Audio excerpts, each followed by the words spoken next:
una parola che è inesistente sul vocabolario italiano e che qui invece è all'ordine come Qual è? parrucchieria. Perché? Come Non si esiste. chiama? Perché come si chiama? No, si dice vado dal parrucchiere. Ah, ok. Ma non esiste parrucchieria. Ah. Allora, l'ultima volta che ho sentito la mia amica Sì. mi chiama e io ero dal parrucchiere. Ok. E mi fa, amore, ma dove sei? Amica di Roma, ovviamente. Ho detto, guarda, sono in parrucchieria. E mi fa, oddio Nini, perché io sono Nini. Ah, ok. Oddio Nini, ma che stai a di? Ma te prego, ma che ti sei presa di nuovo l'accento siciliano? No! Non esiste sta parola, ma che è sta parrucchieria? Ti prego, torna in te. Bellissimo, ma sai che non lo sapevo? Parrucchieria non esiste. Mi hai rotto. E qui lo troviamo pure sulle insegne.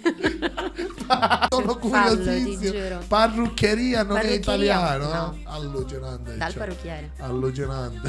Pensa a te.